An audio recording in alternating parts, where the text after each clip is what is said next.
Hey guys, tonight we begin with the truly baffling realm of medieval romance, where dating advice involved astrology, pork fat, and occasionally a duel. If you thought modern dating was complicated, imagine trying to impress someone when your main flirting tool was a lute and a prayer. So before you get comfortable, take a moment to like the video and subscribe, but only if you genuinely enjoy what I do here. And let me know in the comments where you're tuning in from and what time it is for you. It's always fascinating to see who's joining us from around the world. Now, dim the lights, maybe turn on a fan for that soft background hum, and let's ease into tonight's journey together. In modern romance, we're told eye contact builds connection. In medieval Europe, it built suspicion, engagement contracts, or lawsuits, depending on how long you held it. Courtship in the Middle Ages often started with a look, not a glance, but a carefully timed, morally calibrated look. Too brief, and you seemed uninterested. Too long, and you were essentially proposing marriage or challenging her father to a duel. Romantic, but risky. Manuals of courtly love advised that men gaze softly yet sincerely, a phrase that sounds like something from a 14th century perfume ad. The ideal stare was somewhere between, "I deeply admire your embroidery skills," and "I am not planning to invade your estate." One widely circulated guide warned men to avoid lingering stares of the sort that cause blushing. This was awkward, because blushing could also be caused by wind, wine, or having the plague. Still, if the lady turned pink, the man was expected to immediately look away, cross himself, and possibly flee the region. The church wasn't thrilled about any of this. They believed excessive gazing opened the soul to temptation, and probably gout. Priests preached that true affection should come from pious admiration, not eye flirtation. Couples were encouraged to keep their gaze low and their conversations brief. And if someone accidentally locked eyes in church, that was a full-blown scandal. They might as well have shared a tent. For noble women, eye contact was a battlefield. A woman of status was trained to maintain the courtly look, expressionless, distant, and vaguely bored. A wandering glance could imply flirtation, witchcraft, or indigestion, all equally dangerous. And yet, despite all this, people still locked eyes across banquet halls and muddy market squares. Lovers wrote poems about stolen glances that lasted half a heartbeat. Troubadours sang ballads about eyes that pierced the soul, which is poetic for "looked at me for slightly longer than social norms allowed." In the Middle Ages, there was no such thing as deodorant, unless you count raw panic, rosemary, or a good stiff breeze. But that didn't stop people from trying to smell appealing. In fact, some dating advice straight up insisted that your romantic success hinged on whether or not you reeked of thyme. Herbs were the medieval answer to both hygiene and seduction. If you wanted to impress a potential partner, you didn't reach for cologne, you reached for your garden, or your apothecary, or if desperate, your soup pot. A common piece of advice for men was to tuck sprigs of rosemary, sage, or lavender into their sleeves or boots. This way, every time they walked past a lady, they'd leave behind a trail of floral mystery. Did it mask the scent of sweat, leather, and sheep? Not really, but it showed effort, and that was half the battle. If you were wealthier, you could carry a pomander, a fancy little ball filled with herbs, spices, and sometimes dried oranges. It hung from a chain on your belt, swayed dramatically while you walked, and gave off the strong message, "I bathe, eventually." Women too carried scented sachets or tucked herbs into their corsets, both for the smell and to repel fleas. Romance, after all, is much easier without lice. Some guides even recommended rubbing herbs directly on your skin, basil for boldness, mint for freshness, and marjoram for charm. One 13th century love text actually claimed that thyme rubbed on the chest makes the heart visible. This is either symbolic or horrifying. Either way, someone tried it. Of course, not all smells were created equal. Garlic, while common, was a mixed signal. It showed vitality, yes, but also made you smell like someone who lived in a turnip? And if your breath carried the scent of beer and pickled fish? That wasn't a romantic failure. It was just Tuesday. In the medieval world, poetry wasn't just for artistic souls. It was practically a love language, especially for the socially awkward noble who had more access to ink than charm. But here's the twist. The most acceptable way to express affection wasn't by praising your beloved's beauty or personality. No, that was too worldly. Instead, you were advised to compare her to divine figures. Ideally, the Virgin Mary. Because nothing says, "I want to court you modestly," like, "You remind me of the Holy Mother of God." Courtly love poems were often deeply religious, partly to appease the church, and partly because people didn't want to get excommunicated for being horny in rhyme. So, your average medieval suitor might pen a verse like, "O lady, purest of light, thy gaze more sacred than sacred rite." Which sounds sweet until you realise he's comparing her to a baptismal font. This trend created a whole genre of romantic confusion. One minute you're reading a love letter, the next you're unsure if it's meant for you or a monastery. One particularly famous poem referred to the beloved as "my angel of chaste delight," which is definitely the kind of thing that gets you left on red, even in the 12th century. To complicate things, many nobles hired troubadours to write love poems on their behalf.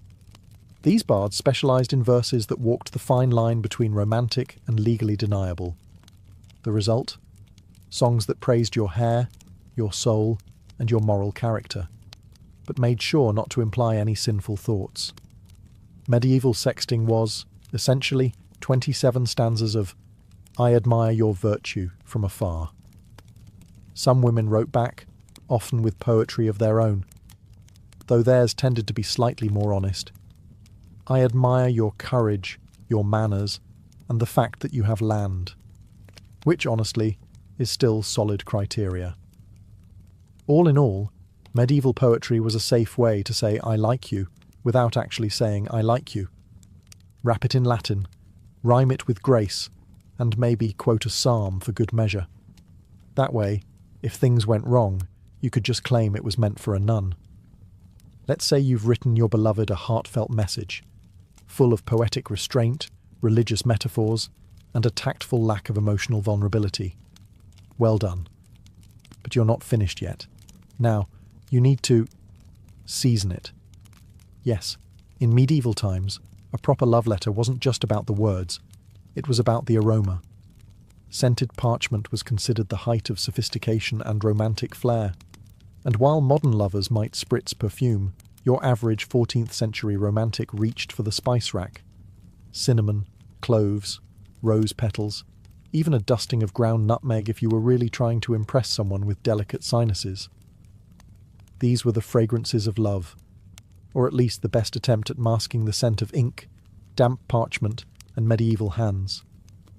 According to courtly custom, these spices weren't just decorative. They were thought to convey meaning. Cinnamon represented passion. Cloves meant devotion. Saffron was expensive, so it meant, "I have money. Please notice me." Of course, by the time the letter reached its recipient, after travelling in a sweaty satchel for 3 days through rain and goat traffic, it mostly just smelled like parchment stew. Some particularly ambitious lovers folded flower petals into the letter. Dried violets, marjoram, even crushed rosemary. One ill-fated suitor included fennel, which was quickly interpreted as an insult unless the lady was a salad. In wealthier courts, entire scrolls were infused with rosewater or musk, not for subtlety, but to ensure the scent smacked the recipient directly in the nostrils. Subtlety was not the goal. Overwhelming floral assault? Much better. The trend even extended to wax seals. These could be flavoured, scented, with oils and pressed with ornate family crests. Nothing said, "My affections are sincere," like a seal that reeked of frankincense and parental expectations. Of course, some took things too far. There are accounts of letters so heavily spiced, they were mistaken for medicinal recipes, or cursed scrolls.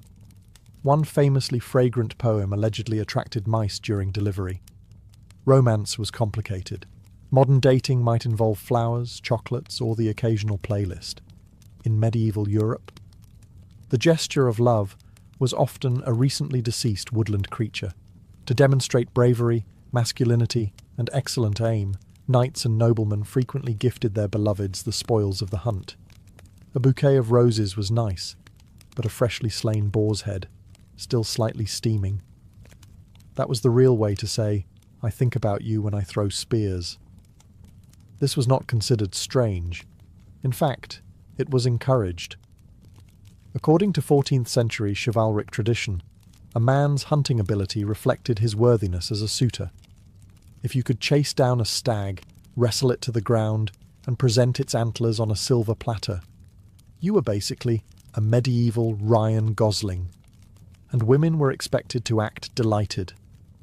A lady receiving a skinned rabbit or a basket of doves would respond with polite enthusiasm, or at least a well-practiced gasp of admiration, even if she was internally wondering where to store her third hair of the week. Some of these animal tokens were symbolic. A swan, for instance, represented purity and grace, assuming it hadn't bitten anyone during capture.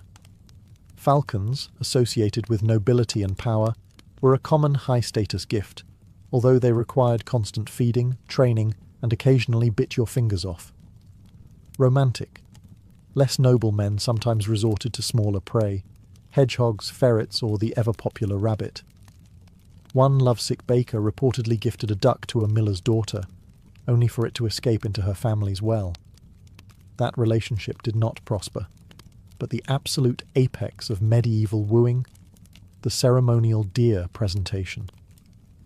In this lavish ritual, a knight would present a full roasted deer at a banquet in a woman's honour, often accompanied by music, flattery, and about 50 other people pretending this wasn't incredibly awkward. Of course, this all assumed the woman liked meat. If she didn't, or if she had a weak stomach, the gift of bloodied fur might backfire. Badly. Still, in a world without dating apps or casual coffee shops, a dead animal wrapped in ribbon said one thing very clearly. I braved the forest, I risked infection, and I thought of you the entire time. In medieval courtship, open flattery was a minefield. Telling a woman she was beautiful, too forward. Commenting on her lips, scandalous. Mentioning her hair, risky. It was probably hidden under 3 veils, a wimple, and divine protection. So what was safe to praise? Her shoes. Yes, in a world where flirtation could lead to excommunication, telling someone they had well-formed footwear was basically the medieval version of shooting your shot, quietly, from across the room, while also looking at the floor. Shoes were not just practical, they were a fashion statement. Pointed shoes, called poulaines, were wildly popular. Some were so long they had to be tied to the wearer's knees to avoid tripping. If a lady could walk gracefully in them without falling into a moat, that was genuinely impressive. And very eligible. Complimenting her shoes allowed a man to appear respectful, observant, and not immediately interested in sin. In fact, there's recorded advice from a 13th century etiquette book suggesting, when first you greet a lady, comment upon her garment or her step, but let not your eyes wander above the ankle, lest you bring shame. Translation: play it safe, flatter her hemline. It also worked in reverse. Women might mention a man's boots, especially if they were made of expensive leather, imported from Florence, or didn't smell like dead badger. That last one was rare. Of course, this praise was just a coded gesture. Complimenting a lady's shoes often meant, "I've noticed you. I think you're elegant. Please interpret this subtle signal before my father arranges my marriage to someone I've never met." And if she responded with a smile, a nod, or, heaven forbid, a compliment in return, that was basically a proposal. One recorded exchange went, "Your shoes are finely made, and your cloak is well stitched." 2 months later, married. 5 goats and a vineyard sealed the deal. So yes, in the tangled social rituals of medieval love, sometimes the safest, sweetest, and weirdest way to say, "I like you," was to say, "Your shoes appear extremely competent." In the modern world, we say timing is everything. In medieval times, timing was everything. Astrology, the divine order, and possibly the reason you remained single. According to several medieval love manuals, yes, those existed. The ideal moment to confess your feelings wasn't when the moment feels right, but rather when the moon is in the proper phase and Mercury isn't sulking. A waxing moon, that's the part where it's getting bigger, was seen as a time of growth, luck, and bold declarations. So if you were planning to whisper your undying love to the blacksmith's daughter, best do it then, ideally while bathed in silver moonlight and holding something poetic, like a rose or a moderately injured bird. On the other hand, a waning moon, shrinking, was terrible for romance. Anything started during a waning moon was believed to diminish with time, including relationships, friendships, and poorly timed soup. If you confessed during a waning moon and got rejected, well, astrologers would nod solemnly and say, "Yes, obviously." Some went even deeper. Avoid the full moon if you're overly emotional, and steer clear of eclipses, unless you want your proposal followed by crop failure or public embarrassment. One 14th century monk, who probably hadn't dated in decades, warned that confessing love under a new moon would invite misfortune, tooth rot, and spiritual confusion. So, naturally, someone tried it anyway. He was later bitten by a goose. Coincidence? Medieval minds said no. This belief wasn't limited to peasants. Nobles consulted court astrologers before sending love letters, arranging betrothals, or even flirting across a banquet table. There are recorded cases of lords delaying marriages for more favourable planetary alignments, which is the 1300s equivalent of ghosting via star chart. Of course, some saw the moon as a convenient excuse. "I do like you, Beatrix, but Saturn is currently in retrograde, and my heart must obey the cosmos." Still, in a world of uncertain hygiene, political alliances, and wild boar attacks, maybe checking the sky before saying, "I love you," wasn't so strange. Love, in medieval times, wasn't always left up to fate. Sometimes it was left up to concoctions made by herbalists, witches, or your grandmother's slightly odd friend who kept dried frogs in her pantry. Enter the love potion, the medieval answer to awkward flirting, romantic rejection, and the eternal question, what if I could just make them like me, with soup? These brews were rarely subtle. One popular recipe called for honey, basil, and powdered deer heart, because nothing says romance like organ dust.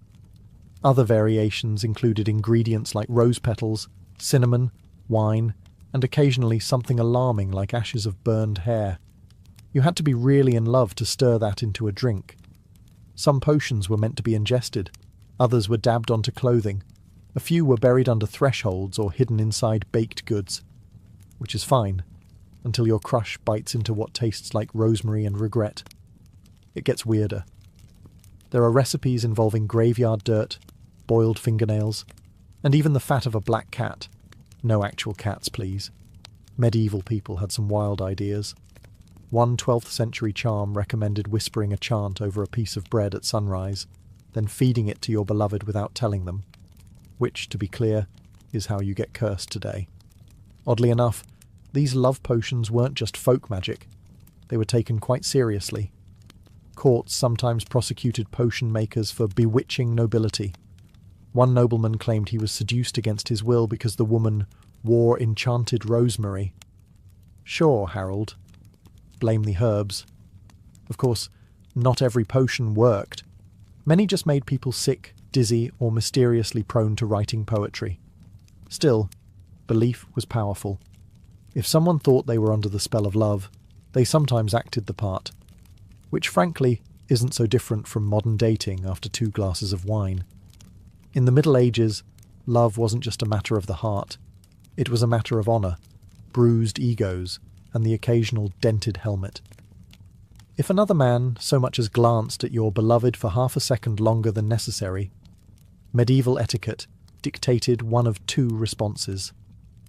Write a passive-aggressive poem. Challenge him to a duel. Most chose option 2, faster results, more blood. Chivalry, that noble code of knightly conduct, heavily emphasised defending a lady's honour. Even if said lady didn't ask for it, even if she was completely unaware anything had happened, even if she had, in fact, looked at the other man first, no matter. You'd draw your sword, toss down a glove, yes, that actually happened, and announce something like, "Sir, you have insulted my lady's virtue with thine eyes. Prepare thy spleen." Duels could range from full-on jousts with horses and lances to slightly less dramatic affairs involving swords, axes, or very angry staring contests. The point wasn't necessarily to kill. It was to show you were willing to try. Nothing says I care deeply about you like risking tetanus. Sometimes these contests were official, with rules, referees, and cheering audiences. Other times they were impromptu, and ended in the village fountain with at least one person yelling, "I regret nothing." For the ladies, this was both flattering and exhausting. You could barely walk through a marketplace without sparking a minor scuffle over your ankle ribbon. Some women tried to diffuse tension by claiming poor eyesight. "Oh no, I was looking at the cabbage cart, not that squire's jawline." To be fair, not all duels were over love. Some were political, some were over land, and a few were because someone mispronounced another man's name. But when romance was involved, the stakes somehow felt higher. Especially when the prize was a mildly impressed noblewoman and a vague chance at her hand in marriage. So if your crush was giving other men the look, the medieval solution was simple. Challenge, clash, bleed slightly, win affection. In medieval times, love and war weren't just metaphors. They were a matching set. And if you really wanted to show devotion to your lady, you didn't write a poem or buy a pastry. You strapped on 40 pounds of armour and pinned her favourite ribbon to your chest. This practice was called wearing her colours, and it was surprisingly common. Knights would fasten a lady's token, a handkerchief, a veil, a piece of lace, somewhere visible before heading off to war or a jousting tournament. The symbolism was simple. I fight for her honour. Also, I look great in lilac. It wasn't just romantic, it was strategic. Sporting a noblewoman's colours could boost a knight's standing, earn him patronage, and possibly improve his odds of receiving baked goods upon return. But there was a catch.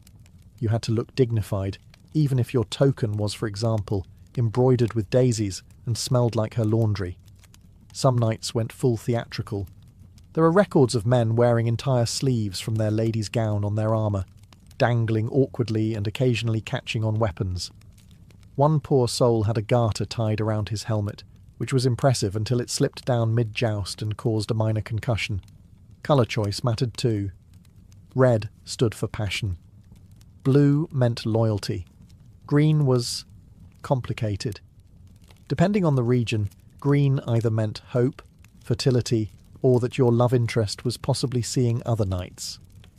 Risky business.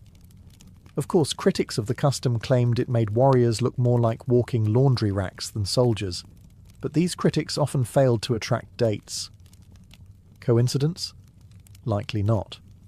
Some ladies took things further and embroidered messages or blessings into the cloth. Subtle notes of encouragement like, "Victory to my champion," or "Try not to bleed out again." Practical and heartfelt. To outsiders, it all may have seemed absurd. Hardened warriors going into combat with lace ribbons fluttering beside their swords. But to the knights, it was a badge of pride, and a highly visible way of saying, "I care about someone, and I'm not afraid to get mildly impaled about it." In the medieval world, if you fancied someone, you didn't send a text or slide into their parchment scrolls. No, you stood outside their window at night and sang loudly, hoping they were awake, and that their father wasn't a light sleeper. Serenading was considered one of the noblest, most romantic gestures a suitor could perform, second only to not dying in battle. A well-executed ballad could melt hearts, win favour, and possibly earn you an awkward smile the next time she passed you at church. The key word here is well executed. Most medieval suitors were not professional musicians. They had lutes. Yes, those awkward pear-shaped instruments that always looked like they were tuned by accident, but little idea how to use them. And medieval music didn't exactly have a pop chorus. It was more chant-based. So what did these poor souls sing? Love poems about lilies, stars, and eternal devotion. Sometimes in Latin, to sound impressive. Sometimes in French, to sound expensive. Occasionally in a regional dialect that sounded like they were choking on bread. One documented case involves a baker's son in Rouen who attempted a moonlit serenade with a borrowed mandolin. His voice cracked on the second verse. His instrument broke on the third. Ladies, for their part, were meant to listen quietly, maybe peek through the shutters, and definitely not laugh out loud, even if the performance sounded like a dying goat in distress. Politeness dictated they drop a token of encouragement, a ribbon, a flower, or in some cases, a polite cough. And yes, sometimes it worked. A half-decent melody at midnight could win hearts. Other times, it won you a bucket of chamber pot water dumped from above, a traditional form of romantic feedback. Still, to the medieval mind, there was something heroic about singing your feelings into the night, even if your only audience was a startled owl and a very unimpressed cat. In an age without dating apps, moisturizers, or even basic dental plans, medieval singles turned to nature. And by nature, we mean their spice rack. Yes, one bizarre but popular piece of dating advice was this: rub herbs on your face. The logic? Smell good, look glowy, get married. Medieval love guides and herbals were surprisingly confident about this. Basil was said to rouse affection. Marjoram would soften the heart of a stubborn maiden. Rosemary? Good for memory and flirtation. If you smelled like an herb garden, surely someone would want to marry you, or at least follow you around politely. Men were advised to crush herbs into a paste and smear it along their jawlines. Women often infused theirs into water and dabbed it across the cheeks and temples like some kind of 14th century toner.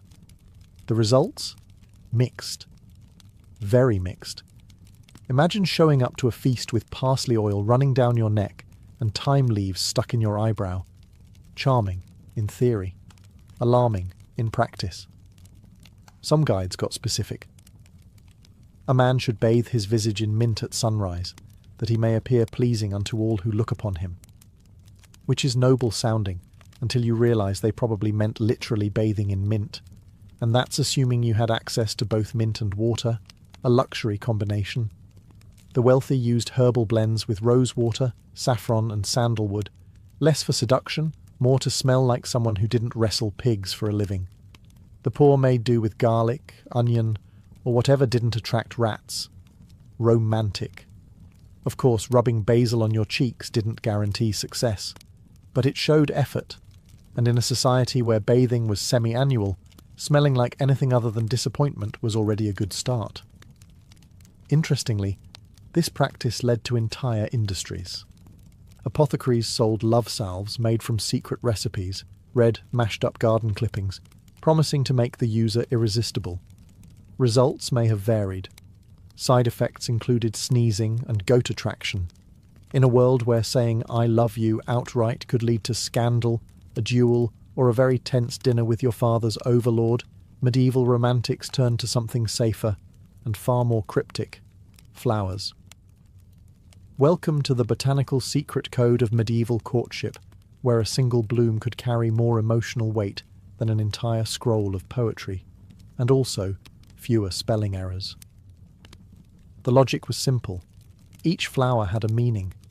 Red roses symbolized love, violets meant modesty, lilies represented purity, and lavender screamed, "I'd like to woo you, but let's not get excommunicated about it." Bouquets were composed like puzzles, a coded message wrapped in petals and social anxiety. Want to express desire but maintain plausible deniability? Send a mix of columbine, foolishness, and carnations, fascination. Want to apologise for accidentally flirting with her sister? Toss in some white hyacinth. Sorry, I made a mess. Want to break things off gently? There's a flower for that too, yellow carnation. Rejection but fancy. This wasn't just idle, courtly fun. Entire medieval manuscripts detailed the meanings of herbs and flowers, turning gardens into emotional minefields. Walk through the courtyard with a daisy in your belt? You're announcing innocence? Drop a thistle on someone's doorstep? That's basically, I'd rather marry a goat. Ladies, of course, responded in kind. A returned flower meant interest. A flower thrown into a ditch meant hard no. One infamous noblewoman reportedly replied to a bouquet with a dead weed and a note. I prefer monks. That one stung. And if you were truly unlucky, your floral gesture might be eaten by the family goat before it reached its target. Romance in medieval times was nothing if not unpredictable. Even public events embraced this flowery drama. During tournaments, knights sometimes wore bouquets given by ladies, not just for aesthetics, but as statements of allegiance. Or at least someone's attempt to look gallant while swinging a mace. Dancing in the Middle Ages wasn't just a pastime.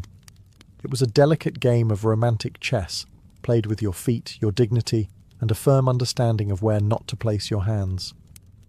In courtly circles, dance was one of the rare socially acceptable ways to engage with the opposite sex, provided you didn't smile too widely, sweat too obviously, or, heaven forbid, make physical contact beyond fingertips. Most dances weren't exactly what we think of as dancing today. Forget twirling and dips. Medieval court dances looked more like slow-motion walking rehearsals with bonus curtsies.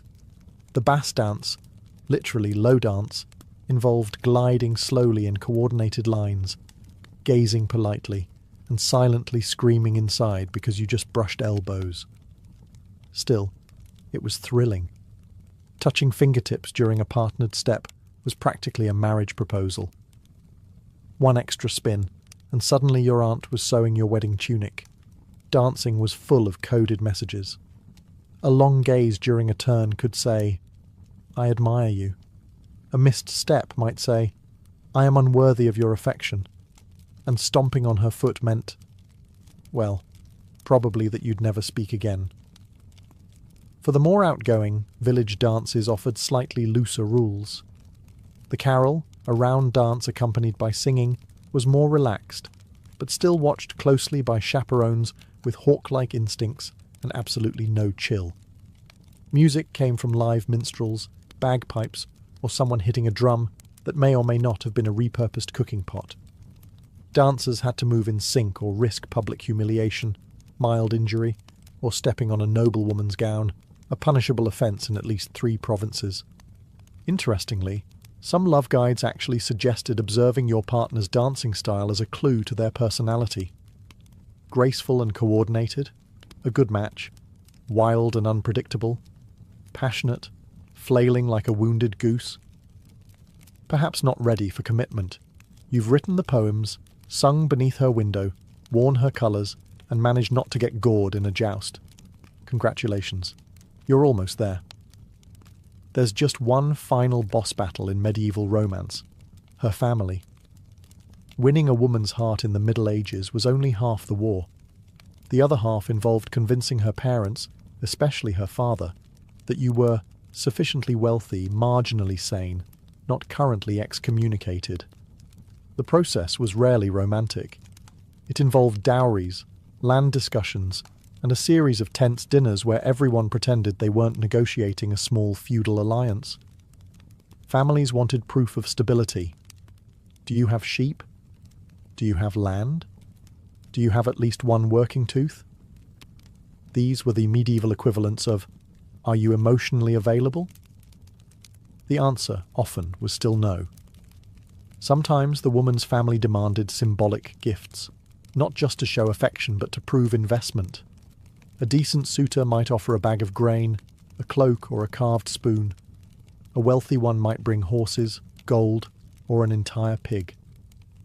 If you really wanted to impress, you brought multiple pigs and possibly a monk to explain your intentions. In towns and villages, things could be more informal. but not by much.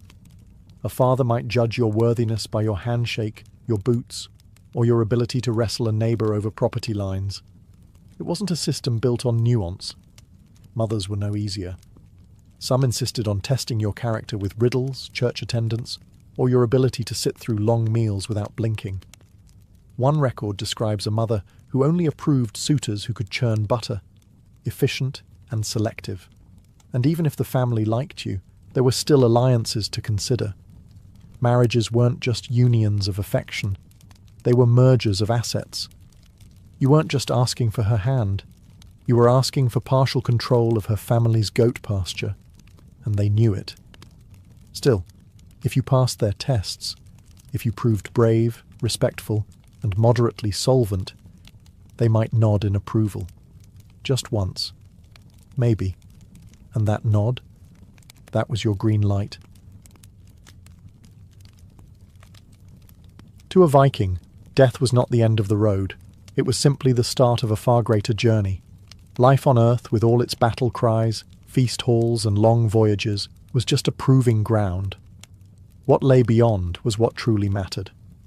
And for the Norse, there were multiple destinations in the afterlife, depending on how you lived, and more importantly, how you died.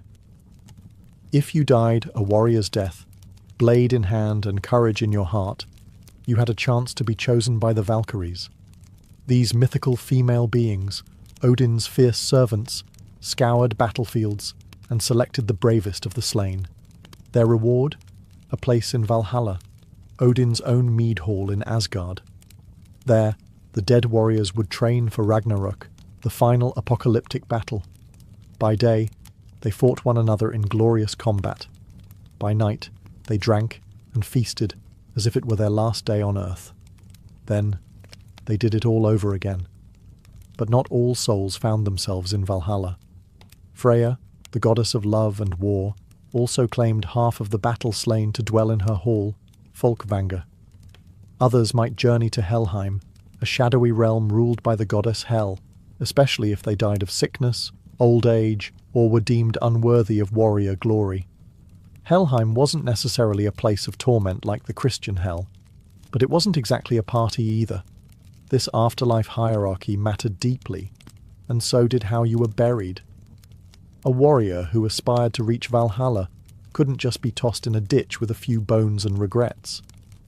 The Viking people believed that the right kind of funeral could help ensure a soul's passage to the appropriate realm. They put enormous thought into burials, ensuring the deceased were honoured, remembered, and, above all, equipped. Whether it was cremation on a flaming ship or burial in a mound surrounded by weapons, food, and treasures, the dead were treated with deep respect and often even fear. If the funeral rites weren't done properly, there was always the risk of a restless spirit returning, something no one wanted to deal with. Because in the Viking world, death wasn't final, but an improperly handled death. That could haunt the living. When we think of Viking funerals, we imagine a longship set ablaze, sailing into the sunset. And while Hollywood exaggerates plenty, that fiery image isn't entirely fantasy. It's rooted in real Norse tradition. To the Vikings, a ship wasn't just a vehicle for conquering lands or raiding monasteries. It was a sacred vessel for crossing realms. In death, as in life, a ship symbolized passage. And so, when a person of high status died, a chieftain, warrior, or noblewoman, they were sometimes buried with their ship, or in it, or on it. The exact ritual varied depending on region, period, and local resources, but the symbolism remained consistent. Send the soul off in style.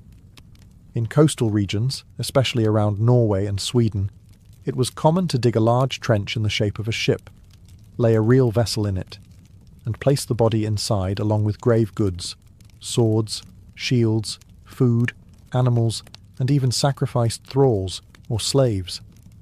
Yes, in some cases, those closest to the deceased, especially slaves, were believed to accompany them into the afterlife, willingly or not.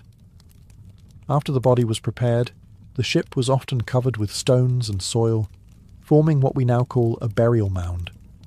Some of the most famous Viking graves, like the Oseberg and Gokstad ships, were found perfectly preserved beneath these mounds. These sites weren't just burials, they were monuments. But what about the fire? The dramatic boat on flames drifting into the sea was likely reserved for specific coastal or island communities. In these cases, the body and grave goods were placed aboard a smaller boat, pushed into the water, and set ablaze with tar, oil, or pitch. The fire served both symbolic and practical purposes. It purified the soul, warded off evil spirits, and destroyed the vessel, preventing its reuse. A one-way ticket to the afterlife. That said, not every Viking could afford such a theatrical send-off. Ships were expensive. Only the elite, kings, jarls, wealthy traders, could be honoured in such fashion. Most common folk were buried in simpler ways, often in shallow graves with modest offerings.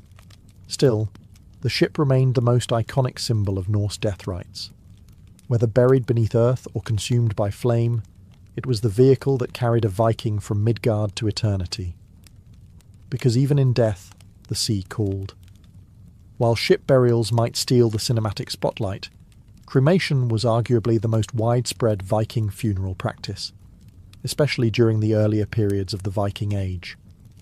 And trust the Norse to turn a simple fire into a dramatic, cosmic event. For the Vikings, burning the body wasn't just a way to dispose of it. It was a sacred transformation. Fire was seen as a purifier and a messenger. As flames consumed flesh and bone, they believed the smoke carried the spirit skyward, to Odin, to Freya, or to wherever their soul was destined to roam. Cremation typically took place atop a large wooden pyre, built with care and intention. The body of the deceased would be laid in the centre, dressed in their finest clothes, and surrounded by possessions that mattered most. Weaponry for warriors, jewellery for noblewomen, perhaps tools, food, or even a favourite pet. These grave goods weren't just sentimental. They were believed to serve the deceased in the afterlife. In some cases, a funeral feast or ritual would precede the burning. Family and friends would gather, often for several days, to mourn, sing, and share stories of the deceased. Skalds, the Viking poets, might recite verses in their honour. Ritual animal sacrifices weren't unheard of either. Horses and dogs, animals of great symbolic value, were sometimes killed and added to the pyre to serve as companions in the afterlife. And yes, the fire was huge. It had to be. Burning a body to ash takes an immense amount of heat and wood. The pyre would rage, smoke billowing into the sky, drawing the attention of gods and mortals alike. To many, it was a powerful, sacred sight, the visible gateway between the living and the dead. Once the fire burned out, the remains, ashes, bone fragments, scorched weapons, were gathered with care. They might be placed in an urn and buried, or scattered across a sacred site. Sometimes the ashes were even buried beneath rune stones or in special mounds, marking the site for future generations to remember. For the Norse, cremation wasn't grim or sterile. It was a release, a roaring, glorious exit, a statement to the world. This soul mattered, and now it rides the smoke to the gods. You wouldn't go on a Viking raid without a sword, so why would you enter the afterlife empty-handed? Viking funeral rites placed immense importance on grave goods, objects buried or burned with the deceased to aid them in the next world. These weren't just sentimental tokens. They were tools, provisions, and symbols meant to equip the dead for whatever trials lay beyond death. For warriors, this meant weapons, often their best sword or axe, a sturdy shield, and sometimes even a full suit of armour. But these weren't always practical war tools. Some swords were deliberately bent or broken before burial, a symbolic gesture to kill the weapon so it could accompany the soul. It also served a clever second purpose, discouraging grave robbers. Wealthier Vikings were buried with gold and silver, coins, drinking horns, and even imported luxury items like silk or Frankish jewellery. Women might be interred with intricate brooches, keys, symbols of household authority, looms or other items related to domestic life. Children were often buried with toys or small animals. But let's not forget the, larger accessories. Horses, dogs, falcons, even entire boats might be included. And in particularly high-status burials, human sacrifices were not unheard of. Slaves or servants, often drugged or ritually killed, were believed to accompany their masters into the afterlife to serve them there too. It's a grim reminder that in Viking society, status clung to you even in death. Yet not all grave goods were purely functional. Some were symbolic. A broken comb might represent cleanliness, a fishing hook survival, a hammer for Thor's protection. The choices were deliberate, spiritual, and often very personal. Interestingly, these customs varied by region. In Sweden, for example, elaborate boat graves with rich goods were more common, while in Iceland, burial was often simpler due to scarce resources. Some Norse settlements blended local traditions, like mixing pagan grave goods with early Christian symbols as conversion crept in. Grave goods weren't just about the dead. They told the living a story of who someone was, what they valued, how they died, and how they were remembered. To a Viking, a well-packed grave wasn't a morbid ritual. It was a final rite of respect, a statement of worth, and maybe even a passport to Valhalla. A Viking funeral wasn't a quick goodbye. It was an event, a grand, often multi-day affair steeped in ceremony, symbolism, and the kind of theatrical flair that only Norse culture could pull off. After all, if your death was supposed to be the start of an epic journey, your send-off needed to match. The ceremonies began with preparation. The body of the deceased would be washed and dressed in their finest clothing, sometimes with a mask or makeup applied to preserve their appearance. This task typically fell to women in the community, who were seen as spiritual caretakers of life and death alike. These women might be professional mourners or priestesses, known as vulvas, who wielded ritual authority. Then came the gathering. Family, friends, warriors, and sometimes entire villages would come together to honour the dead. In wealthier funerals, guests might travel long distances to attend. These were deeply communal moments, equal parts mourning and celebration. Think of it as a solemn wake with a touch of competitive drinking. One of the most powerful figures in the ritual was the sacrificer, a priest or chieftain who conducted the rites. This could include blood offerings, sometimes animal, sometimes human. Horses and dogs were commonly sacrificed to accompany the deceased into the next life. In rare elite cases, slaves were given intoxicants, strangled or stabbed, and laid beside their master as a final act of loyalty or domination. Music and poetry were essential. Skalds would chant the deeds of the dead, recounting their exploits in battle, their travels, and their generosity. These verses didn't just entertain, they elevated the deceased, solidifying their legacy among the living, and perhaps even the gods. Then came the climax, the burial itself. Whether cremation, ship burial, or mound interment, the ceremony reached its emotional peak here.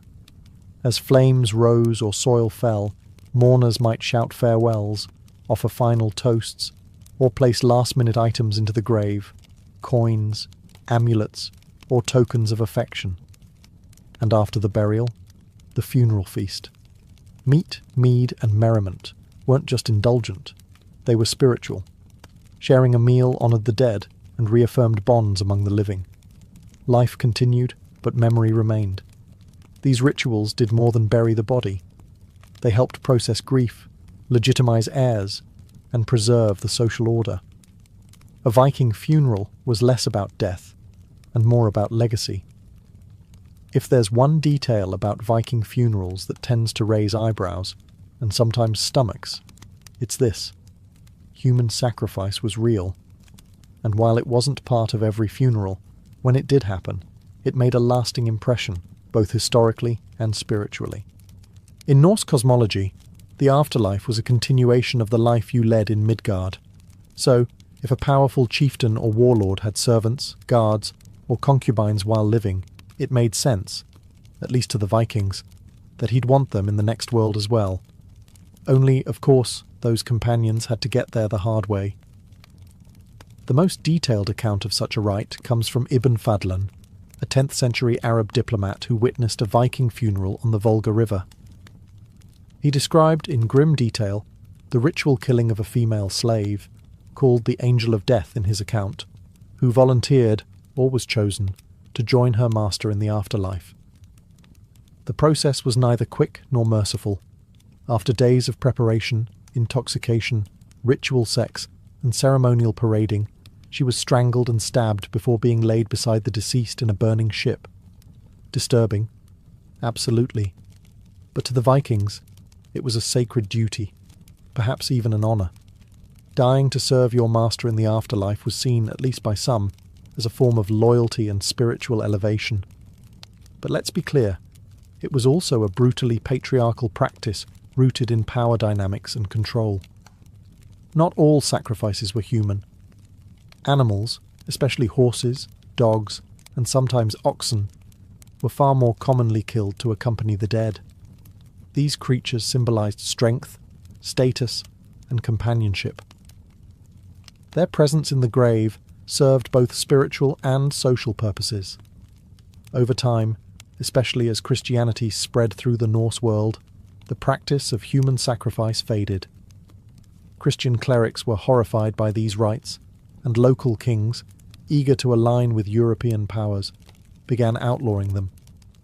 By the 11th century, most Viking territories had abandoned the practice.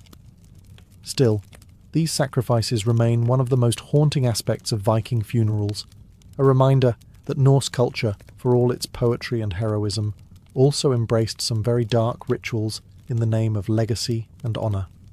In death, the Viking elite didn't just take their treasures, they took people, whether willing or not. If Viking funerals were designed to impress both gods and mortals, then the burial mound was the ultimate mic drop.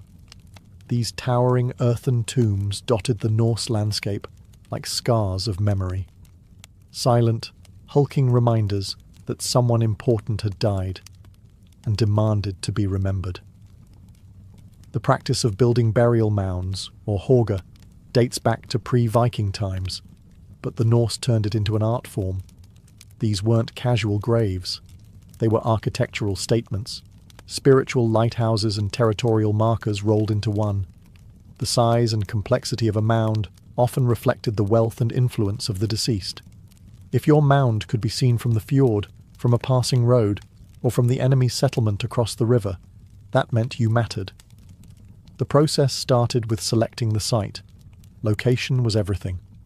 A burial mound near the sea might signal a chieftain with naval power. One built atop a hill could dominate a valley, staking posthumous claim to the land. In some cases, older burial mounds were even reused by later generations, establishing a sense of ancestral continuity and spiritual lineage. Inside the mound, the body was usually placed in a wooden chamber, stone-lined pit, or ship, alongside all the grave goods fit for the afterlife. The chamber might be layered with textiles, armour, or wooden furniture. Once sealed, the mound was constructed by piling earth, sand, and stones in a carefully shaped dome. Some were modest, others massive, spanning over 100 feet in diameter. Many mounds were ringed with standing stones, arranged in ship-like formations. Others were topped with wooden poles or carved staves, possibly to ward off grave robbers or to guide the spirits skyward. But mounds weren't just funerary, they were political. A chieftain's mound wasn't merely a grave, it was a statement of dominance, even in death. Local communities would continue to gather at these sites for rituals, oaths, and seasonal festivals. The dead, it seemed, never really left. They became part of the land's spiritual geography. Even today, burial mounds across Scandinavia remain sacred sites. Some untouched, others excavated to reveal rich treasures and haunting echoes of Norse life. These grassy hills aren't just dirt and bones. They're monuments to legacy, built by a people who knew that being remembered was the only real path to immortality. While much of Viking history is told through the blood-slicked axes of men, their funerals tell a more complex tale, especially when it comes to the role of women. Viking women weren't just passive mourners at the edge of the grave. In many funerals they were central, mourned, revered, and even feared. One of the most remarkable discoveries in Viking archaeology is the Oseberg ship burial, not of a male warrior, but of two high-status women. Buried in a lavish wooden ship alongside silks, carvings, food, and a full wagon, the women were laid to rest in regal splendour. Their identities remain a mystery, but scholars believe one may have been a Volva, a Norse priestess, seer, or spiritual leader. In Norse culture, the Volva held immense ritual power. She spoke with the gods, saw the threads of fate, and guided the living through both life and death. Women like the Volva were often responsible for preparing the dead. They would wash and dress the corpse, perform incantations, and conduct purification rituals. Their presence in funeral rites gave them a rare but potent spiritual authority, one that even Viking warriors respected. And then there were the shield maidens, legendary women who fought alongside men and sometimes earned the same fiery farewells. While historical evidence for shield maidens remains debated, some graves, like the Birka warrior burial in Sweden, contain female remains buried with full military honours, weapons, and riding gear. These women were treated in death just like their male warrior counterparts, suggesting that martial valour transcended gender, at least occasionally. But not all funerary roles were heroic. Female slaves or concubines were sometimes sacrificed during the funerals of powerful men, as Ibn Fadlan's account chillingly reveals. These women were offered, or forced, into death to serve their masters in the afterlife, a grim reminder of the brutal hierarchies in Norse society. Still, Viking funeral rites hint at a society that could be both patriarchal and surprisingly fluid. Women could be mourners, officiants, victims, or venerated dead themselves. Their graves, rich with symbolism and status, remind us that Norse culture was not just about conquest and combat. It was about honour, power, and passage, for both men and women alike. For centuries, Viking funerals burned bright, both literally and symbolically. But by the late 10th and early 11th centuries, the flames began to dim. Not because the Norse lost their appetite for death rituals, but because a new power was reshaping the very idea of the afterlife: Christianity. As Christianity spread through Scandinavia, it brought with it a radically different concept of death. Instead of Valhalla, Helheim, or Folkvanger, there was now heaven and hell, sin and salvation. Fire was no longer sacred. It was a punishment. Cremation, once believed to free the soul, was now seen as heretical. Christian doctrine demanded burial of the intact body, facing east, awaiting resurrection. The conversion of Viking kings, like Harald Bluetooth of Denmark and Olaf Tryggvason of Norway, accelerated the shift. These rulers weren't just concerned with spirituality. Christianity offered political advantages, alliances with powerful European kingdoms, the literacy of monks, and a useful excuse to outlaw old tribal customs and centralize power. And so, Viking funeral traditions began to fade. Cremation was outlawed. Human and animal sacrifices were condemned. Volvas were silenced or absorbed into Christian sainthood stories. Pagan burial mounds were abandoned, looted, or built over with churches. In many cases, Norse people began blending the two belief systems, burying loved ones with both Christian crosses and pagan grave goods, just to be safe. Interestingly, this period of transition wasn't swift or uniform. In remote areas like Iceland, the old ways clung stubbornly to life. Some people quietly continued ship burials or mound-making well into the 12th century, sometimes under the radar of church authorities. Others adapted, turning funeral feasts into Christian commemorations, or reinterpreting old symbols like Thor's hammer as harmless folk charms. But by the end of the Viking Age, the old rites had largely disappeared. No more burning ships, no more sacrificial smoke rising to Odin. Instead, wooden crosses, stone churches, and the quiet earth marked the final rest of Norse men and women. Still, echoes of the past endure. In modern Scandinavia, ancient mounds still rise from the landscape. Names like Valhalla and Odin still resonate, and every time a longship blazes across a movie screen, we're reminded of a people who faced death not with fear, but with fire, steel, and songs carried by the wind. The origins of Venetian masks begin not with theatre or pageantry, but with power, privacy, and the desire to be someone, anyone, else. By the 13th century, the Republic of Venice had become a global crossroads of wealth, trade, and culture. With riches flowing in from the east and a society built on hierarchy and surveillance, Venetians began craving something rare, the chance to escape themselves. That's where the mask came in. The earliest legal reference to mask-wearing in Venice appears in 1268, when lawmakers tried to ban masked gambling. Yes, even then, anonymity had its temptations. But the mask's real rise came with Carnival, a raucous season of festivities leading up to Lent.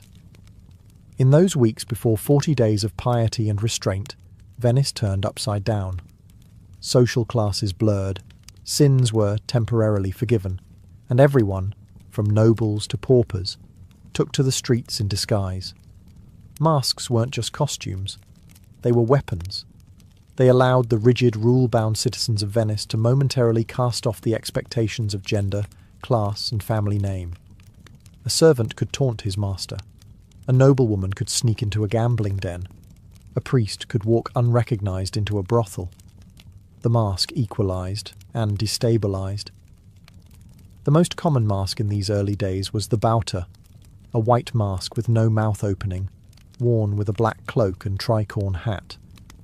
It was deliberately eerie, emotionless, and utterly blank. Unlike the ornate designs of later centuries, the bauta was designed for function over flair. It allowed the wearer to speak, eat, and move undetected. In fact, during certain political assemblies, wearing a bauta was mandatory to ensure anonymity during votes. Venice took secrecy seriously. At the same time, the mask was a mirror. It reflected the contradictions of Venetian society: wealthy but secretive, devout yet decadent, hierarchical but obsessed with appearances. The city had long been ruled by the Council of Ten, a shadowy government body known for its spy networks and secret trials. In a place like that, hiding one's face became both a defence and a game.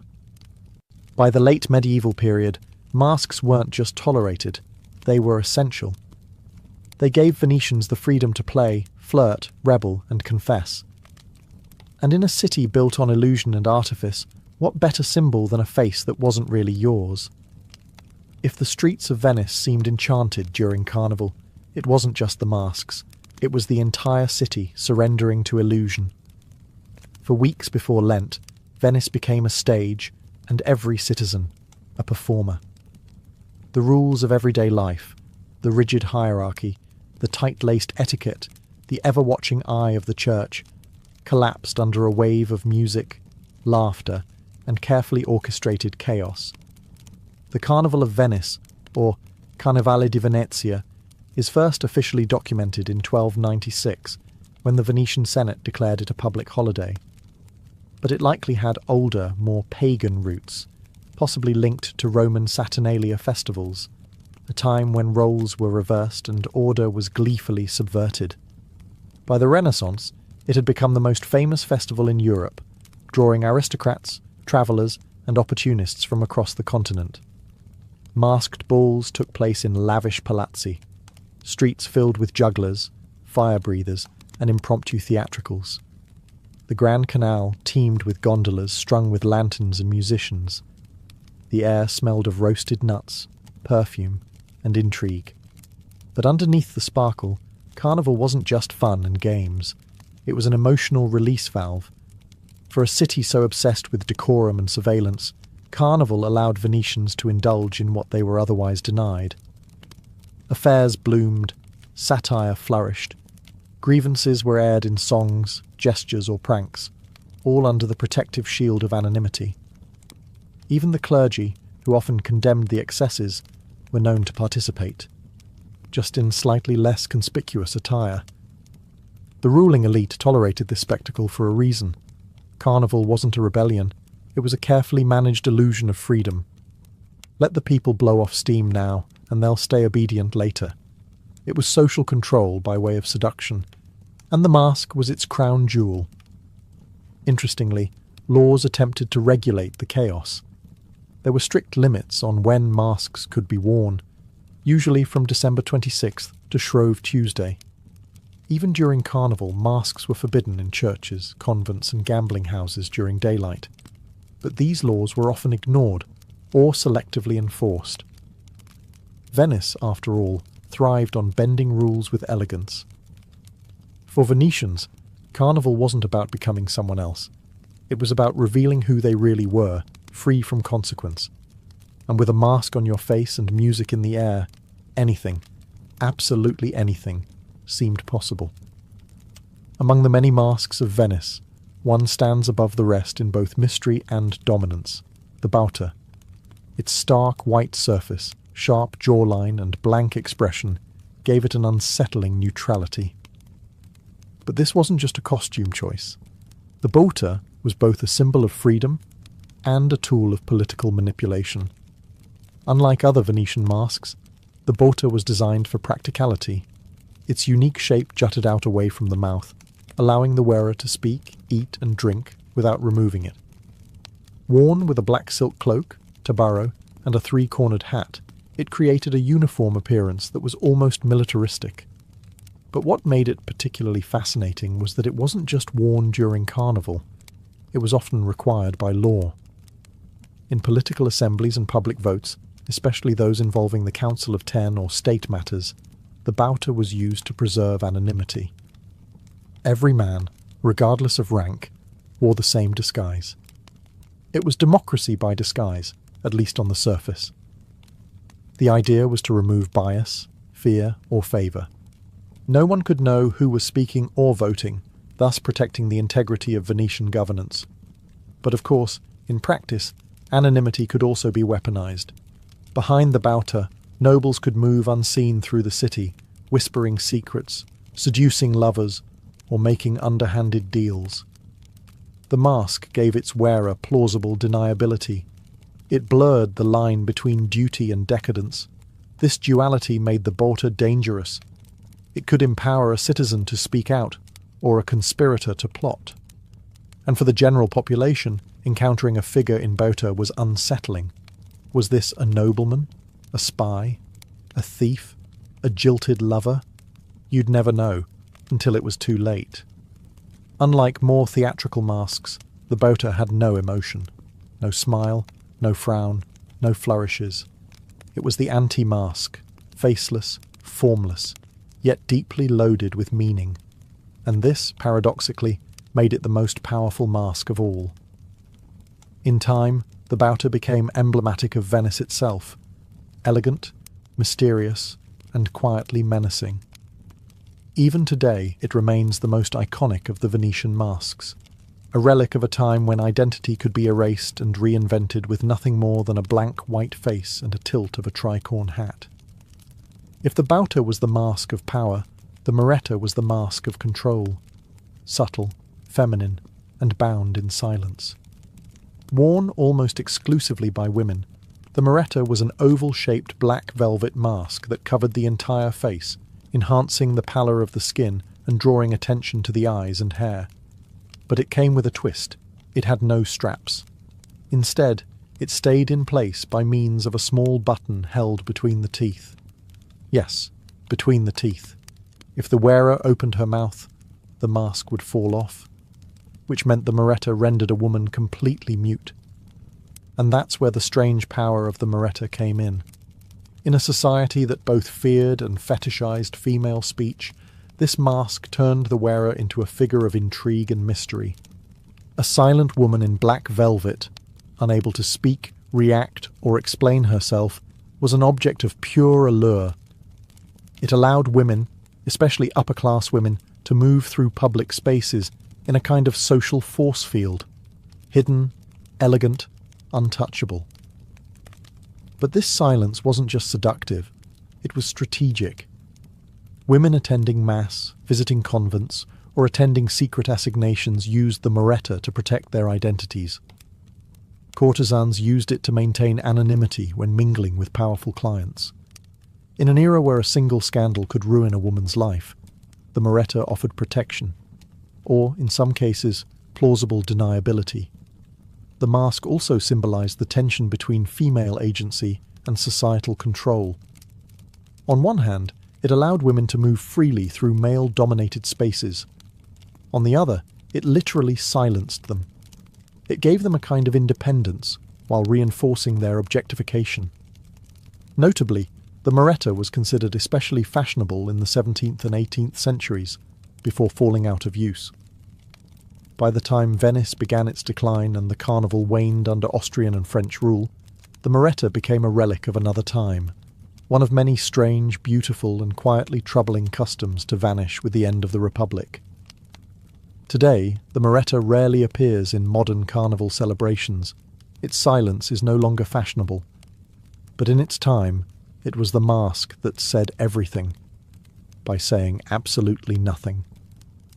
While some Venetian masks were tools of anonymity or political ritual, others emerged from the lively world of theatre. Specifically, the bawdy improvisational performances of Commedia dell'arte. These travelling troupes of actors brought stock characters to life with wit, satire and physical comedy, and each role came with its own distinctive mask. Over time, these theatrical masks didn't just stay on stage. They seeped into the streets of Venice and into Carnival itself. Commedia dell'arte was wildly popular from the 16th century onward. Its cast of characters were instantly recognisable.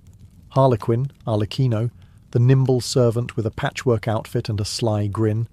Pantalone, the greedy old merchant with a hooked nose and furrowed brow. Il Dottore, the pompous and long-winded doctor who never actually healed anyone. And Colombina, the clever maid who needed no mask at all.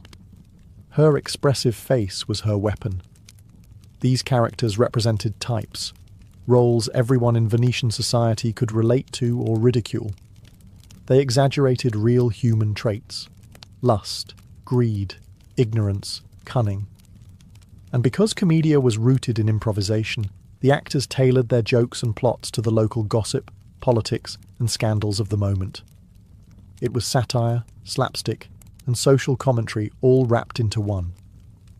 During Carnival, these personas spilled off the stage and into the public sphere. People dressed as Harlequin or Pantalone, not just to play a part, but to mock, to flirt, or to vent frustrations about real figures of power.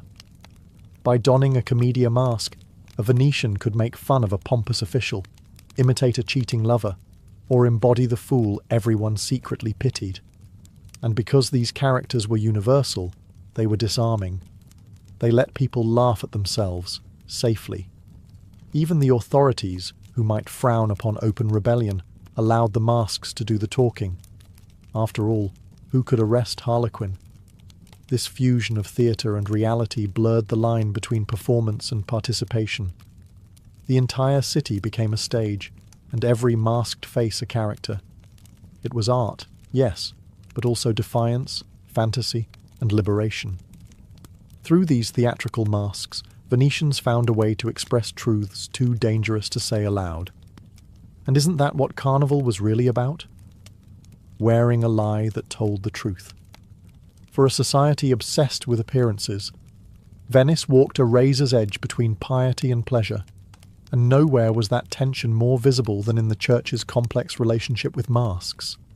On one hand, the Carnival was a time of wild indulgence, with masks allowing Venetians to drink, gamble, flirt, and transgress social boundaries. On the other, Venice was a deeply Catholic republic, proudly aligned with the Pope, filled with churches, monasteries, and religious festivals. So, how did the church deal with a city full of sinners in disguise? With extreme caution and frequent contradiction. At first, Carnival was tolerated, even supported, as a useful distraction. Let the people wear their masks and indulge before Lent, the logic went. After all, everyone would be fasting, confessing and repenting soon enough. Better to blow off steam before 40 days of guilt and fish stew. But by the 16th and 17th centuries, concerns were growing. The anonymity of the mask allowed for unchecked vice. It wasn't just innocent revelry. Behind those blank faces were affairs, bribery, theft, and heresy. The confessional booths filled with tales of masked debauchery. And the clergy began to panic. The church responded with sermons, edicts, and occasional bans.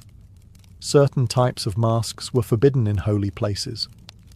Wearing a mask in a convent or inside a church became a punishable offence. Priests warned their flocks that masked behaviour in this life could lead to divine punishment in the next. And yet, enforcement was spotty at best. Even bishops were known to host masked balls. High-ranking officials turned a blind eye when it suited them. Venetian society had always been good at looking the other way, especially when gold and politics were involved. There were moments of crackdown. During plagues, for instance, authorities banned masks outright, fearing they spread disease or encouraged dangerous gatherings.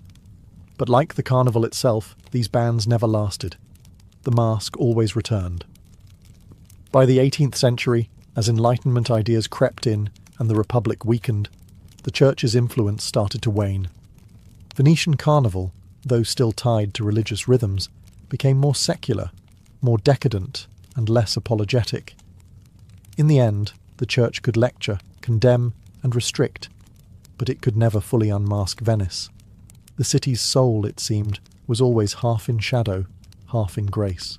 For centuries, masks had ruled the streets of Venice, symbols of liberty, subversion, and sensuality. But all empires fade, and by the late 18th century, the Republic of Venice was teetering. The masks that once dazzled Europe now faced their most powerful enemy yet, Napoleon Bonaparte. In 1797, after over a millennium of independence, Venice fell to Napoleon's armies. The French occupation marked not just a political collapse, but a cultural one. The Serenissima, the most serene republic, was dissolved. Its symbols, ceremonies, and secrets were dismantled with military precision, and one of the first casualties was the carnival. Napoleon and his successors saw carnival as a threat. To them, masks were tools of rebellion, disorder, and vice, dangerous in a city already known for political intrigue. What the Venetians saw as play, the occupiers saw as peril. So they banned carnival entirely. Masks, once worn by every class and creed, were suddenly illegal except for official events and theatre. Overnight, the vibrant chaos of Venetian identity gave way to surveillance and silence. The streets, once filled with music, laughter, and cloaked figures, now echoed with boots and bureaucracy. Mask makers, mascherieri, who once formed one of Venice's proudest guilds, were driven into obscurity. Some shifted to producing theatre props. Others simply vanished. It was more than a costume ban. It was the end of a way of life. For centuries, masks had allowed Venetians to critique their leaders, cross social lines, and indulge in a second, secret self. Without them, Venice felt exposed, constrained, its theatrical soul stripped bare. The 19th century brought more foreign rulers, Austrians, then Italians, and with them more restrictions. Carnival became a ghost, celebrated quietly in back rooms or preserved only on stage. The grand masked balls, once attended by kings and composers, disappeared. The streets that once hosted parades and processions grew still. For nearly 2 centuries, the masks of Venice slept, but not forever. By the late 20th century, in a burst of cultural revival and tourism, the Carnival of Venice was reborn, a nod to the past, reinvented for the modern world. The masks returned, not as weapons of rebellion, but as art, elegant, theatrical, and a little bit nostalgic, because even when outlawed, The mask never truly disappeared. It simply waited, quietly, behind the curtain. By the late 20th century, the silence that had settled over Venice for nearly 200 years began to crack, not with rebellion, but with revival. In 1979, the city officially reinstated the Carnival of Venice, and with it came the grand return of the mask. But this time, it wasn't about social upheaval or hidden sin. It was about art, heritage, and, yes, tourism. The reimagined carnival was spectacular. With backing from local cultural organisations and international sponsors, Venice transformed once again into a living theatre. Streets brimmed with costumed figures in elaborate 18th century dress, gliding through the fog like ghosts of the Republic. Gondolas shimmered under fireworks. Piazza San Marco echoed with classical music, acrobats, and masked balls that now catered more to the camera lens than to political anonymity. And the masks, they became art pieces. The old guild of Maschera was reborn. Artisans began handcrafting masks in papier-mâché, ceramic, leather, and even glass, each piece unique, colourful, and symbolic. Shops that once quietly sold souvenirs now proudly displayed masks in their windows like jewellery. The designs, once functional, were now flamboyant. Glittering feathers, painted gold leaf, jewelled brows, and swirling filigree. Modern favourites include the dramatic volto, a full-faced mask reminiscent of the bauta, but often more ornate. The ever-popular colombina, a half-mask worn by women, often feathered or gilded, and fantasy creations that borrow from animals, mythology, or surrealism. The Commedia dell'arte characters also returned. Harlequin, Pantalone, and Il Dottore now paraded for photos, not satire. Of course, something was different. The carnival of the 1980s and beyond was not the dangerous, unpredictable masquerade of the old Republic. The new carnival was safe, curated, and monetized. It was a festival of memory, a reenactment rather than a ritual. Foreign visitors far outnumbered Venetians. Costumes were rented, events ticketed, and the once secretive masks now posted proudly on Instagram. Still, the magic persisted. For a few weeks each year, Venice remembered how to be someone else, how to walk in silence beneath a mask, to see without being seen. Even in the age of smartphones and street vendors, that old Venetian spell, mystery wrapped in elegance, still worked. The carnival didn't come back the same, but like Venice itself, it adapted, endured, and shimmered once more. Why did the people of Venice, for centuries, choose to hide behind masks? What made a culture so devoted to appearances also fall so deeply in love with anonymity? At its core, the Venetian mask is about something profoundly human, the desire to escape one's assigned identity. In a world ruled by birth, class, gender, and obligation, the mask was liberation. Behind it, a merchant could become a rogue. A nun could flirt. A noble could confess weakness. A man could become a woman. A woman could become myth. The mask didn't erase your face. It gave you a new one. In this way, masks weren't just fabric and plaster. They were psychological devices, letting people explore hidden selves, express forbidden desires, and challenge oppressive norms. They blurred the line between actor and audience, between performance and personhood. And in Venice, a city built on water, illusion, and shifting reflections, that kind of transformation made perfect sense. Even today, the magic of the mask lingers. Whether in carnival or cosplay, Halloween or masquerade balls, the act of hiding the face still holds power. We slip into new roles. We say things we wouldn't otherwise say. We feel braver, freer, bolder. There's a strange honesty in disguise, the kind that tells the truth not by revealing, but by concealing. The Venetian mask is also a symbol of paradox. It represents both democracy and hierarchy, anonymity and attention, rebellion and tradition. It is both seductive and unsettling. It liberates, but it can also be used to deceive.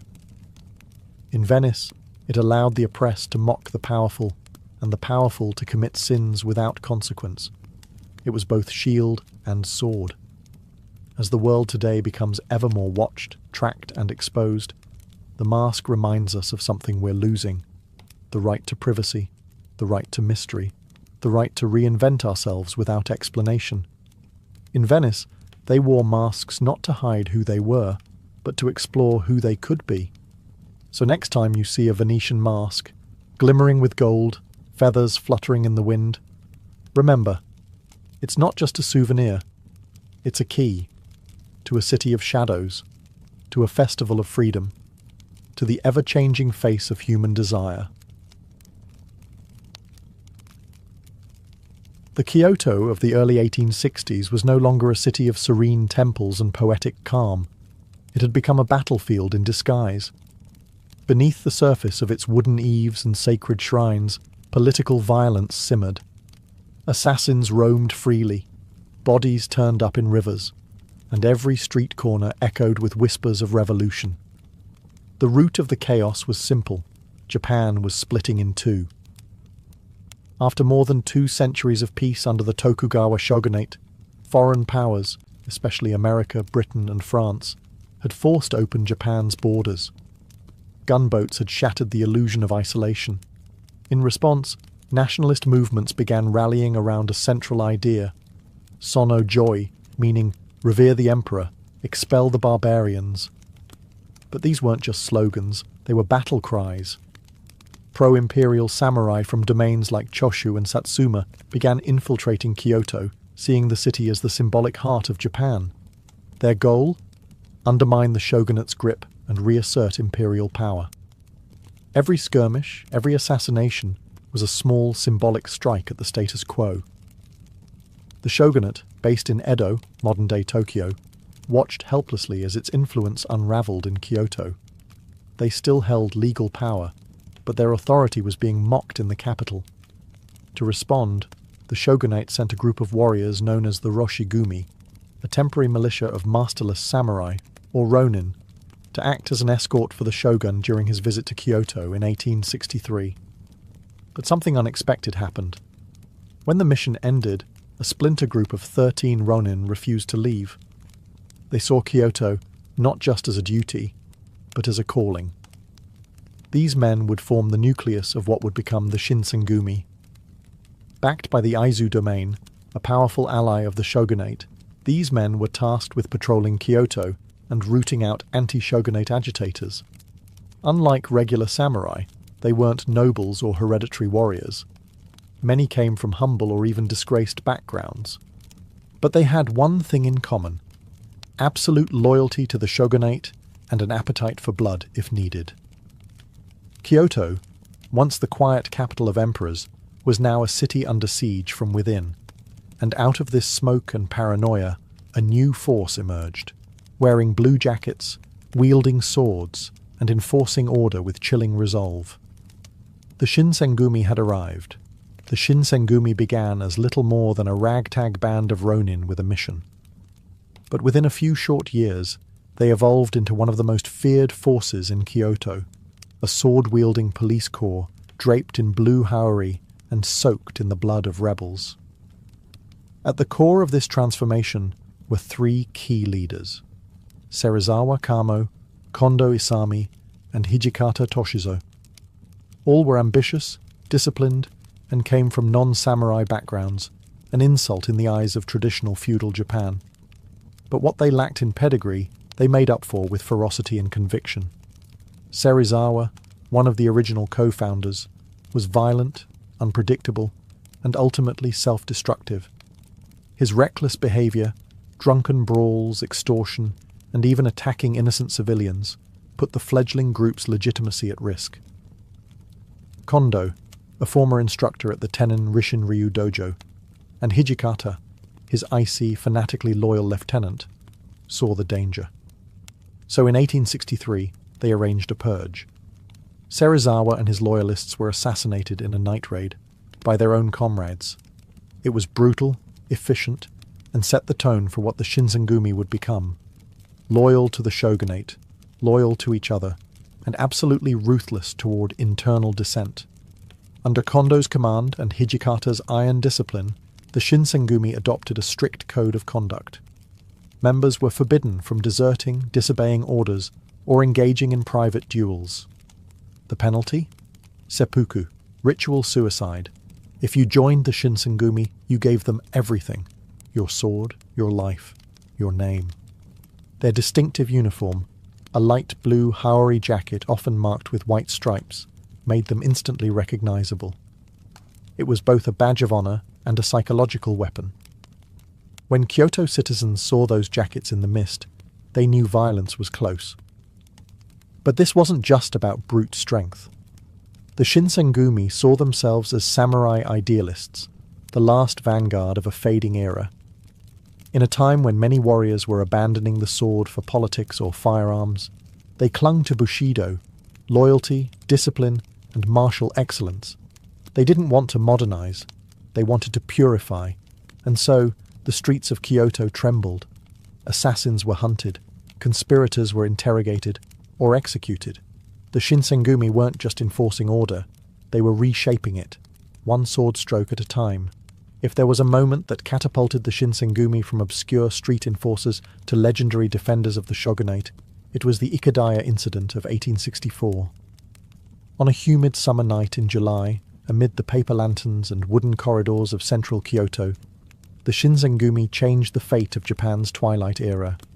With swords drawn and reputations carved in blood, rumours had been swirling that the pro-imperial Choshu clan and other anti-shogunate samurai were plotting something big. An arson attack meant to destroy Kyoto and kidnap or assassinate high-ranking officials. The goal? Create chaos, destabilize the shogunate, and rally the country to the emperor's side. The Shinsengumi, operating as both spies and swordsmen, caught wind of the plot and traced it to the Ikadaya Inn, a discreet lodging house near Sanjo Street. Acting on a tip, Kondo Isami led a small squad of just 10 men. Hijikata Toshizo followed shortly with reinforcements. What they walked into was a room full of armed revolutionaries, far outnumbering the Shinsengumi. What followed was less a fight and more a slaughter. In a tight space lit only by oil lamps and the occasional flash of steel, the Shinsengumi launched a ferocious surprise attack. The inn exploded into chaos. Walls splintered, screams pierced the night, and tatami mats ran red. After 2 hours, at least 7 rebels lay dead. Many more were wounded or captured, and the plot to burn Kyoto was thoroughly dismantled. The cost? 1 Shinsengumi member killed, a few injured. But the gain? National fame. The Tokugawa shogunate praised the Shinsengumi for saving Kyoto. Citizens began to see them as necessary guardians. Even their harshest critics admitted one thing: the wolves in blue were terrifyingly effective. But the Ikadaya incident also revealed something deeper, that the Shinsengumi were not just defenders of law, but assassins with legal protection. Their power grew, their fear factor intensified, and their enemies multiplied. To the pro-imperial samurai, the Shinsengumi were no longer mere obstacles. They were monsters, tools of an outdated regime, slaughtering their own countrymen for a crumbling shogunate. But for Kondo and Hijikata, that night was proof of purpose. They had drawn their swords for order, and they wouldn't sheathe them again until either the shogunate stood firm, or they fell with it. The Shinsengumi's rise after the Ikadaya incident wasn't just due to brute force. It was the result of a well-oiled culture of discipline, martial precision, and ruthless psychological warfare. Kyoto had no shortage of armed men, but the Shinsengumi made themselves terrifyingly distinct. Their training regimen was legendary. Recruits drilled daily in the Tenon Rishin-ryu, the sword school of Commander Kondo Isami. This was a style built not for elegant duels, but for lethal combat in tight quarters. Alleys, inn rooms, crowded temples. The kind of swordsmanship that worked in real Kyoto streets, not on polished dojo floors. And they didn't just fight with steel. Surveillance and intelligence were key parts of their strategy. The Shinsengumi maintained a tight network of informants, many of them disguised as commoners, monks, or merchants. They shadowed suspects, intercepted messages, and eavesdropped on rebels' whispers. When they struck, they already knew everything: names, hideouts, allies. But fear was their real weapon. Kyoto residents learned to dread the midnight knock, a sudden raid, a flurry of sandals on wood, and the unmistakable flash of light blue hari as men were dragged away, often never to be seen again. The Shinsengumi carried a reputation for zero tolerance. One rebellious whisper could get you interrogated, beaten, or executed on the spot. Even among themselves, disobedience meant seppuku. Hijikata Toshizo, nicknamed the Demon Vice Commander, enforced this culture with chilling resolve. Cold, calculating, and fiercely loyal to the Tokugawa cause, he created a corps that demanded more than obedience. It demanded identity.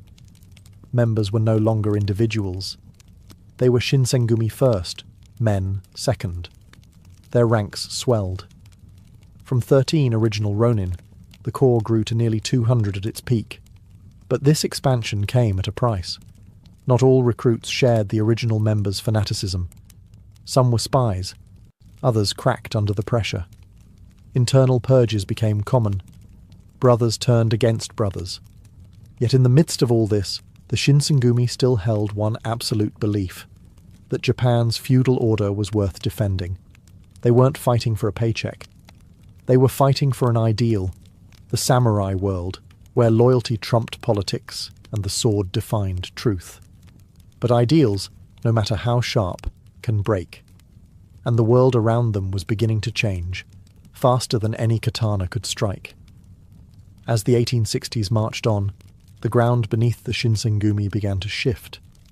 The Tokugawa shogunate, the very institution they had sworn their lives to protect, was losing its grip on Japan. Foreign pressure, internal dissent, and economic turmoil had cracked its foundations.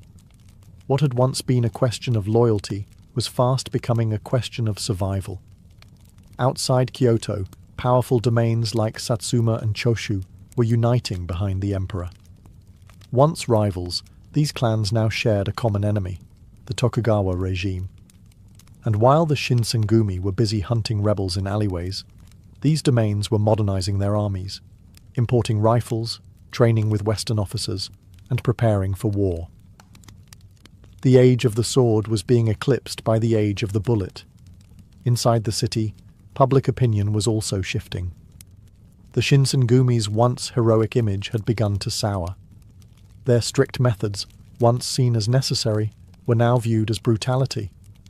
Their patrols were feared, not respected. And when they killed, it no longer felt like justice. It felt like desperation. In 1867, the blow finally came. Tokugawa Yoshinobu, the last shogun, announced his resignation and handed power back to the emperor.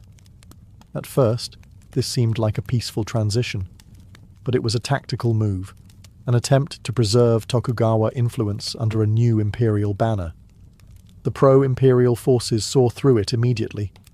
Kyoto now belonged to the emperor. The capital had changed sides. The Shinsengumi, however, refused to stand down. To them, Yoshinobu's resignation was a betrayal, but not the end. They relocated to Fushimi, a village south of Kyoto, and began preparing for battle. The pro-imperial army was moving fast, modern weapons in hand, and the Shinsengumi, still armed mostly with swords, were dangerously behind. They called it the Boshin War, a civil war between the old Tokugawa order and the new imperial forces. The Shinsengumi would become one of the last true samurai battalions to fight in it. The world around them was changing at gunpoint, but they wouldn't abandon their code, they wouldn't modernize, and they certainly wouldn't remove their blue jackets. Instead, they sharpened their blades and marched toward history's final battlefield. In January 1868, as snow fell over the outskirts of Kyoto, the Shinsengumi faced their most formidable challenge, the Battle of Toba Fushimi, a clash that would ignite the Boshin War and mark the beginning of the end for the samurai order. The Shinsengumi, still loyal to the Tokugawa shogunate, took up arms alongside a small contingent of Tokugawa forces. Their enemy, a coalition of Satsuma, Choshu and Tosa domain warriors armed not just with swords, but modern rifles, artillery and Western training. The Shinsengumi, dressed in their signature blue haori and carrying katanas and outdated firearms, looked like ghosts from a bygone age, romantic, proud, but tragically outmatched. Commanding the Shinsengumi was Kondo Isami, though he was no longer the swift swordsman of Ikadaya fame. Age, injury and responsibility had slowed him. His trusted lieutenant, Hijikata Toshizo, remained as fierce as ever, but even he couldn't ignore the imbalance in firepower. The clash began with volleys of gunfire and cannon blasts, technology that rendered swordsmanship nearly useless. Despite this, the Shinsengumi charged with classic samurai courage. They cut down enemy riflemen in close quarters. They defended their lines with discipline and defiance. But it wasn't enough. The imperial forces flew a golden banner representing the emperor, and many Tokugawa troops, demoralized and confused, refused to fire on it. Some surrendered. Others fled. The Shinsengumi did neither. They fought until their lines were broken, then retreated in a haze of blood and smoke. Casualties were heavy. Spirits were shattered.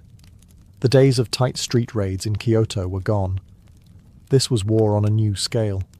A modern war, and the Shinsengumi were already relics. The defeat at Toba Fushimi was more than a military loss. It was a symbolic death knell for the old Japan. The imperial court officially declared the Tokugawa as enemies of the throne. Suddenly the samurai protectors of Kyoto had become outlaws. But even as their world collapsed, the Shinsengumi refused to disband. They fled south, regrouped, and made one final vow. They would continue fighting, not for victory, but for honor. If they couldn't win the war, they would at least die as warriors. The last wolves of the shogunate were not ready to vanish, not yet. After the crushing defeat at Toba Fushimi, the Shinsengumi were no longer defenders of Kyoto. They were fugitives. Their beloved city, once patrolled with sword in hand and law on their lips, now belonged to the emperor. The blue jackets that once commanded fear now marked them for death. But retreat did not mean surrender. Led by the unyielding Hijikata Toshizo, the remaining Shinsengumi regrouped and joined the Tokugawa remnants fleeing north. Kondo Isami, wounded and demoralized, still clung to leadership, though the toll of war had worn him thin. Together, they reorganized under the Koyo Chinbutai, a rebranded unit meant to bring calm to the east. Though in truth, they were chasing a ghost of power that no longer existed. They moved from province to province, chased by imperial forces and haunted by the knowledge that their world was ending. As more Tokugawa loyalists surrendered or defected, the Shinsengumi hardened. They would not trade their swords for pardons. They would not kneel. In April 1868, while attempting to join with allies in Edo, Kondo was captured by imperial forces. Despite using an alias, his identity was uncovered. The punishment was swift: execution by beheading. His head was displayed publicly in Kyoto, a grim warning to any who still clung to the old ways. His death was a devastating blow. Kondo had been the Shinsengumi's father figure, the face of loyalty. But Hijikata did not weep. He sharpened his blade and kept moving north. As the imperial army pushed further, Hijikata and his dwindling band joined the last Tokugawa resistance, the Republic of Eizo, a short-lived breakaway government established in Hokkaido by loyalist remnants. There, the Shinsengumi hoped to make a final stand. It was a bleak, wind-swept place at the edge of the world, but it was still Japan, and they would defend it as long as breath remained. Their numbers were small, their supplies were thin, but Hijikata's will was iron. Even in defeat, he believed their sacrifice would be remembered, not as rebellion, but as fidelity to a dying code. They were no longer a police force, no longer protectors of Kyoto. Now, they were ghosts, wandering northward through snow and sorrow, chasing an honor that had already begun to vanish with the cherry blossoms. By 1869, the Shinsengumi had followed the crumbling Tokugawa dream as far north as they could go, Hokkaido, then still called Ezo. This frozen frontier, wild and underdeveloped, became the final refuge for the shogunate's last loyalists. There, a desperate attempt was made to preserve their vision of Japan in the form of the Republic of Ezo, the first and only republic in Japanese history, led by the ex-naval officer Enomoto Takeyaki. Hijikata Toshizo, now the de facto leader of the Shinsengumi, served as vice-commander of the defense forces. He was no longer the shadowy enforcer of Kyoto's alleys. He was a general, organizing troops, strategizing defense lines, and preparing for what he surely knew was a doomed last stand. By now, the Shinsengumi were but a fragment of their former selves, fewer than 100 men, exhausted and scarred. Yet Hijikata's presence kept them alive. He rode in uniform, sword at his side, leading from the front. It wasn't victory he sought anymore. It was a death worthy of remembrance. The Imperial Army, modernized and well-equipped, launched a full assault on Hokkaido. They captured stronghold after stronghold, pushing the last samurai forces toward Hakodate, the final bastion. There, amid cannon fire and the cold northern sea, Hijikata made his stand. On June 20th, 1869, during a skirmish near the fort of Ippongi, Hijikata was struck by enemy fire, a bullet to the lower back. He was 34 years old. The demon vice-commander, who had survived purges, civil war and revolution, died not in a blaze of sword-to-sword glory, but by gunshot, a fitting end for a man out of time. His body was never recovered. Some say it was buried secretly by loyal comrades. Others believe he was cremated to avoid desecration. But his final letter, written shortly before the battle, contained no bitterness, only pride, and a single request, that his legacy be remembered. With Hijikata's death, the Shinsengumi effectively ceased to exist. The Republic of Ezo surrendered days later, marking the complete collapse of the Tokugawa loyalist resistance. The Meiji government had won. The samurai age was over. But in the snow and silence of Hakodate, the ghost of Hijikata remained. He had lost the war, but kept his code, and in doing so, he became immortal. Though the Shinsengumi were ultimately defeated and disbanded, their legacy lived on far beyond the battlefield. In the rapidly modernizing Japan of the Meiji era, the world they had fought to preserve was vanishing, yet the Shinsengumi's story became a powerful symbol of loyalty, sacrifice, and the samurai spirit. During the Meiji Restoration, Japan abandoned feudalism, embraced Western technology, and rewrote its social order. The samurai class was abolished, swords were banned, and a new national army arose. To many, the Shinsengumi represented a bygone age, fierce, inflexible, and tragically outmatched by progress. But their story resonated deeply, especially in literature, theatre, and later film.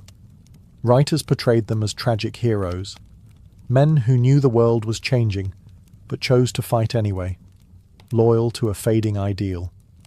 Their strict code of conduct, willingness to sacrifice everything, and intense brotherhood captured imaginations.